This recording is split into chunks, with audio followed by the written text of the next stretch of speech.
Një plan për forcimin e mbrojtjes nga përmbytjet që synon ndërhyrje në kanale, argjinatura dhe hidrovore do të hartohet nga kryetarët e bashkive. Më pas ai do të dorëzohet Ministrisë së Bujqësisë dhe asaj të mbrojtjes, ku kjo e fundit do të mundësoj financimin me para e forca xheniere, tha ndër të tjera kryeministri Edi Rama në një takim të mbajtur gjatë kësaj të premteje me kryetarët e bashkive. Ai ristoi në vëmendje se do të vendoset në dispozicion një flotë automjetesh për të lehtësuar ujitjen dhe pasojat e përmbytjeve.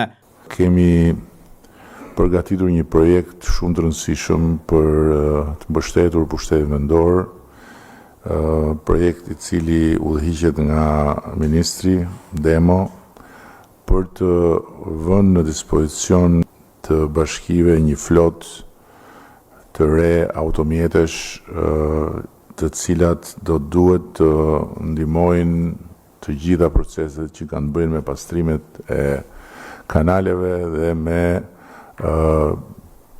punën e domosdoshme parapërgatitore për sezonet e mëtejshme, në mënyrë që të lehtësohen qoftë proceset e ujitjes, qoftë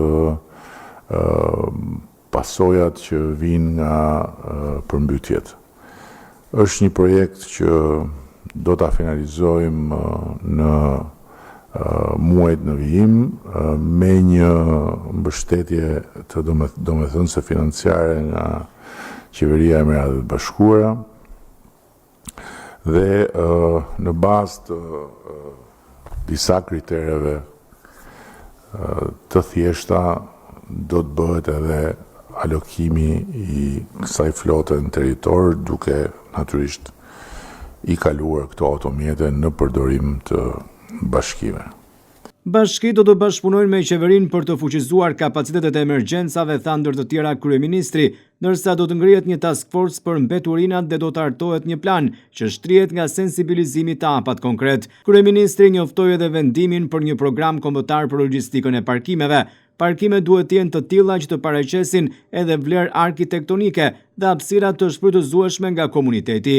Gjithashtu porositi kryebashkiakët që të lehtësojnë punën e kadastrës, duke ngritur një zyrë juridike në çdo bashki, e cila do të ndërtojë planet e legalizimeve dhe përcaktimin e zonave prioritare. Paketa e maleve ka shënuar përparime, tha kryeministri Rama. Disa prej bashkive kanë përcaktuar 10 projektet për të nënshkruar, ndërsa në njërin prej tyre që nuk e cilësoi, përllogariten 5 milion euro nga investimet. Në takimin me kryebashkiakët, Rama tha se synojmë ndërtimin e 1000 laboratorëve të dedikuar për teknologjinë. Kryeministri theksoi se drejtoritë e bashkive duhet të punojnë për të organizuar një sistem ku të rinjve t'u jepet mundësia që të kenë akses në laborator edhe pas orareve të mësimit.